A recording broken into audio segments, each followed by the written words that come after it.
सावन के महीने में ये उपाय कर लिया तो आपके घर से दरिद्रता दूर होंगी। हमने ये उपाय आपको पिछली कथा में बताया था, आज फिर बता रहे हैं। आस्था चैनल पर कथा सुन रहे हो, जितने फेसबुक यूट्यूब पर कथा सुन रहे हो, एक बात अपनी जिंदगी में उतार कर रखना।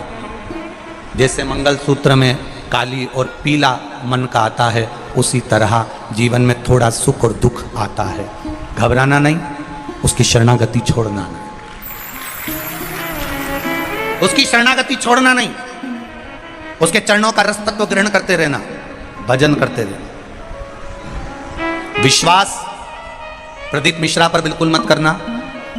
विश्वास करना तो ये शिव महापुराण पर और महादेव पर करना, बाकी के किसी पर विश्वास मत करना। जैसे आप हो वैसे हम हैं, जैसे आपका जीवन है वैसा हमारा जीवन है, जैसे आपका सिर दुखता है वैसा हमारा भी सिर दुखता है, जैसा आपका पेट दुखता है वैसा हमारा भी पेट दुखता है, जैसे आप चलते हो वैसे हम चलते हैं, जैसा आप भोजन करते हो वैसा हम करते हैं, जैसे आप सोते हो वैसे हम सोते हैं। तो आप में और हम में कोई अंतर नहीं है, कोई अंतर नहीं, बल्कि बड़े हमसे ज्यादा आप हो। क्यों?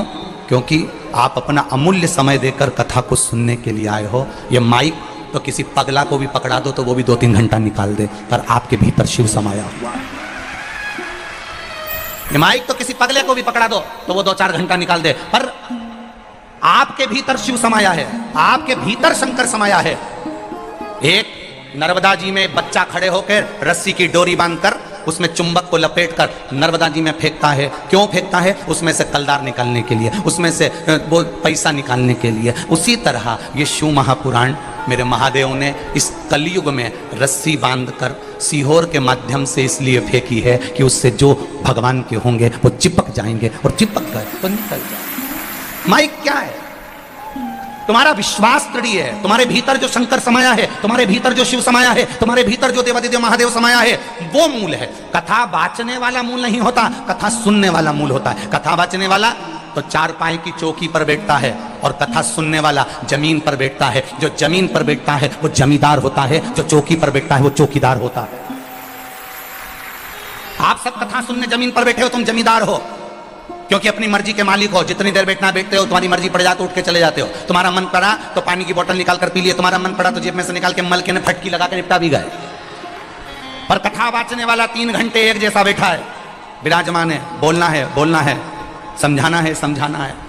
बाचने वाले से बड़ा सुनने वाला होता है, क्योंकि उसके भीतर शिव समाया होता है। अगर आपके भीतर शिव नहीं होता तो आप इतने लाखों की संख्या में यहां नहीं पहुंचते।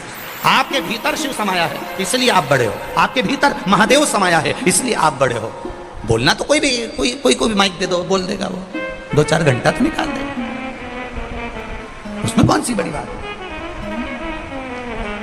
आएगी विषम परिस्थितियां। विश्वास, हम भी मनुष्य हैं और आप भी मनुष्य हो, और गलती किससे होती है? भगवान से होती है कि मनुष्य से होती है? तुम बोलो, किससे होती है?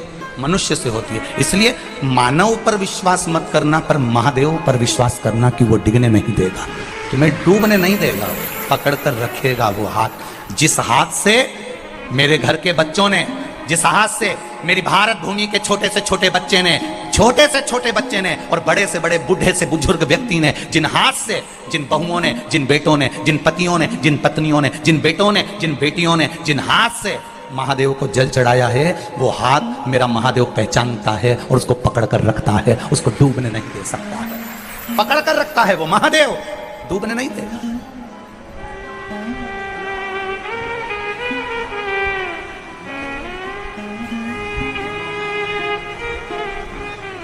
जब एक साधारण सा व्यक्ति केवल छूने से समझ जाता है कि इसकी भावना क्या है, बोलो रिजीजियों सही है कि गलत है? मेरे भाई बैठे हैं, वो भी अंदाजा लगा कर बोलना। अगर किसी व्यक्ति को मात्र छुआ जाए, उससे अंदाजा लगाया जा सकता है किसके अंदर चल क्या रहा है, इसके मन में क्या चल रहा है, किस भाव से छुआ तूने। उसी तरह महादेव को मात्र जल चढ़ाने से समझ में आ जाता है कि महादेव से तुम मांग क्या रहे हो, क्या कह रहे हो, क्या कहना चाहते हो, वो महादेव समझ जाता है। मेरा देवादिदेव महादेव समझ जाता है।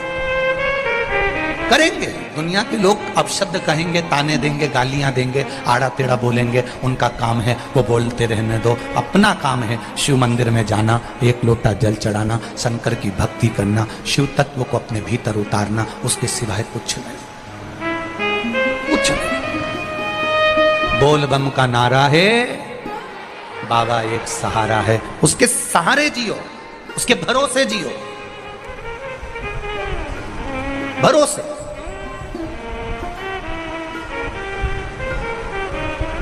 जब किसी का एक्सीडेंट होता है, घर के लोग उसके साथ में नहीं होते, अकेला पड़ा होता है, अकेला। जब कोई बीमार होता है, वेंटिलेटर पर अकेला पड़ा होता है। बोलो जी जी हाँ, सही है गलत है? जब किसी को तकलीफ होती है, आईसीयू में अकेला पड़ा होता है। जब किसी का ऑपरेशन होता है, उस ऑपरेशन रूम में वो अकेला पड़ा होता है, अकेला। एक्सीडेंट हुआ तो रोड के किनारे अकेला पड़ा है, गाड़ी में अकेला पड़ा है, बीमार हुआ तो वेंटिलेटर पर अकेला पड़ा है, बीमार हुआ तो आईसीयू में अकेला पड़ा है, ऑपरेशन हो रहा है तो ऑपरेशन के थिएटर में अकेला पड़ा हुआ है। कौन आता है उस समय पर? परिवार वाले बाहर खड़े होकर पूछते रहते हैं कैसा है, देख लेना, अच्छे से बना जा, अच्छा डॉक्टर बुला लो, दवाई अच्छी दे दो, गोली अच्छी दे दो, ऑपरेशन करा दो। घर के लोग पैसा लगा सकते हैं, घर के लोग अच्छी दवाई दे सकते हैं, घर के लोग तुम्हारी सेवा कर सकते हैं, पर अंत समय में, दुख की घड़ी में, उस वेंटिलेटर पर, उस एक्सीडेंट की जगह पर, उस आईसीयू में और उस दुख की घड़ी में सब फोन जरूर लगाएंगे, सब लगेगा ये मेरे साथ खड़े हैं, और उस दुख की घड़ी में तुम्हारा साथ केवल तुमने जो शंकर जी को एक लोटा जल चढ़ाया है, बेलपत्री चढ़ाई है, वो सामने खड़ा है। वो अकेला मिलेगा, अकेला।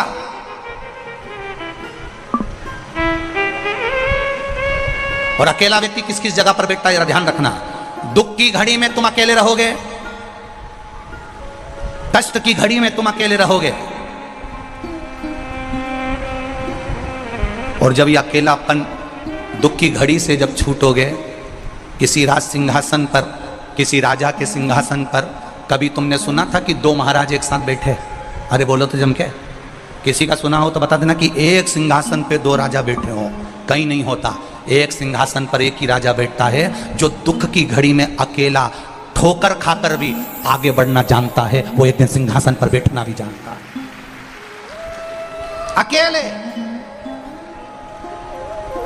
गालियां दी जाएगी, आप अकेले रहेंगे, ताने दिए जाएंगे, आप अकेले रहेंगे, रोगे अकेले कमरे में बैठकर। अकेलापन महसूस मत करना। जिसने शंकर को जल चढ़ाया, शिव को जल चढ़ाया, जिसने शंकर का गुणगान गाया, जिसने कभी जिंदगी में शिव महापुराण की कथा सुनी, जिसने कभी शंकर का अनुमोदन करा, जिसने कभी शिव तत्व को जाना है, जिसने कभी शंकर का भजन किया है, कभी भूल से शिव महापुराण की कथा को टीवी पर सुन लिया, मोबाइल पर सुन लिया, या कथा के पंडाल में बैठकर सुन लिया, कभी अकेले मत समझना। जिस दिन तुम महादेव के पास चले जाते हो, दधीचि ऋषि ने अपनी धर्मपत्नी सुवार्च को कहा, जिस दिन बच्चा मां के गर्भ से जन्म लेता है और पृथ्वी पर उसको नीचे पटक दिया जाता है, जब भूमि पर पटका जाता है, कंकर शंकर उसका हो जाता है, वो अकेला नहीं रहता, मरते दम तक उसके साथ महादेव रहता है,